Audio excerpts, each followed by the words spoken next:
Hi guys, welcome back to Secret Files 2, Hardy Boys, The Missing Mitt. If you haven't seen my other videos, go check it out. We're reading Chapter 6, A Surprise Witness. Uh-oh, I'm sorry boys. Mr. Mac had walked over as quickly as he could.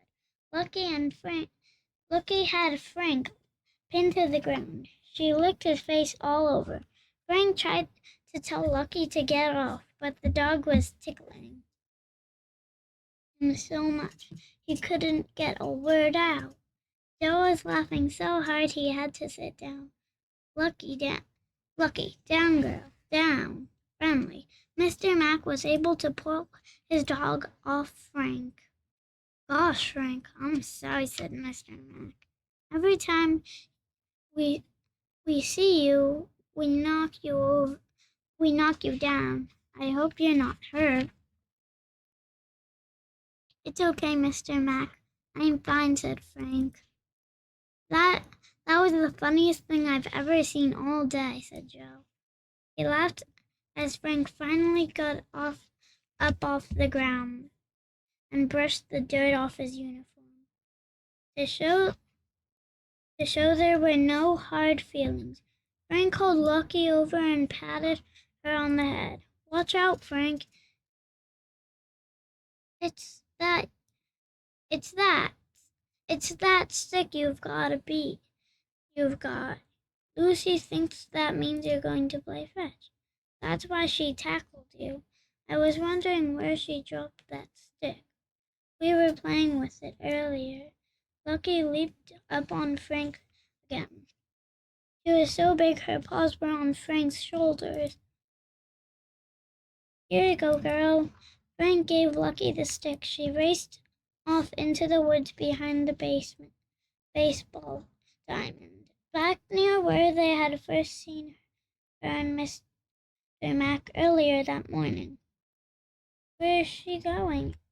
Joe asked Mr. Mac. Oh, Lucky buries her stick off in the woods, and she goes back and digs them up. Then she buries them again. It's a game she likes to play. She'll be back in a few minutes.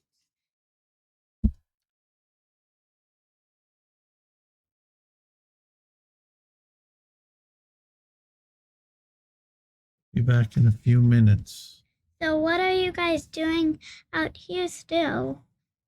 Asked Joe. He'd picked up the notebook Frank had dropped when Lucy tackled him over his shoulder. Frank could see his brother writing the words, possible suspect, Mr. Mac. I watch all the Bayport Bandits games. I'm a huge baseball fan, said Mr. Mac. I can't get too close to the field, though, because Lucy would chase the balls out on the field. Are you a big fan of Winter Prime? Asked Joe.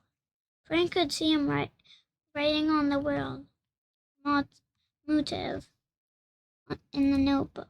Maybe Mr. Mac, such as a big baseball fan, that he wanted the Mitt for himself. Who? Jason's father?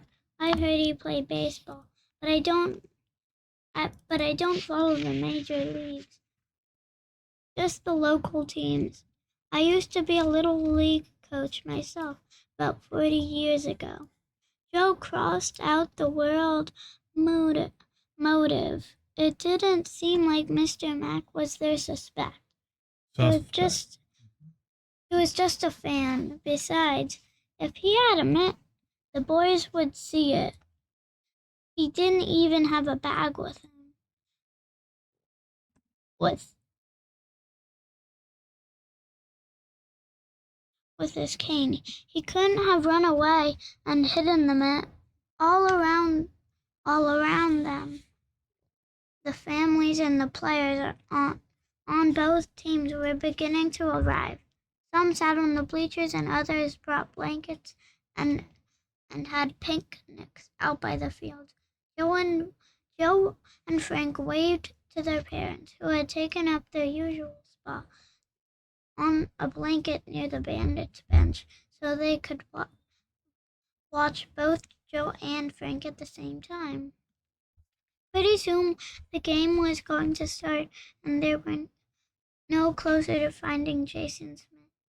The boys wanted to go ask their dad, he thought, but this was their case. They preferred to figure it out on their own. They'd done so well with the missing money at the video game contest after a while. Meanwhile, Mr. Mack kept talking. He loved baseball so much, it seemed like he could go on all day. Yup. Lucky and I are here every game. We usually watch from back behind the bleachers. I tie her up to one of the posts. Mr. Mack pointed back behind where Jason had been sitting. From there, he would have had a great view of the bandits' gear.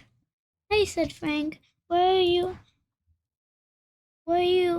around earlier? We've been here since right after we ran into you. Did you see anyone over by our stuff? Mr. Mack shook his head. And just the team. Lucy ran onto the field, then kept going. I had to chase after her. That would explain the stick they'd found, thought Frank. So now they had no clues at all. You didn't see anyone else? Asked Joe. Nope. Oh, wait, I did. That big kid over there who was looking through the stuff a little while ago. Mr. Mack pointed across the field directly at Connor Hound. Well, the game is going to start soon, said Mr. Mack. I should go find Lucy and get ready to watch. Good luck, boys. He patted Joe and Frank on the shoulder and headed off toward the woods. The brothers looked at each other. All the evidence pointed to the same direction, Connor Hound. They needed to go to the source, and that meant talking to Connor. They started to head across the field, but then a whistle blew.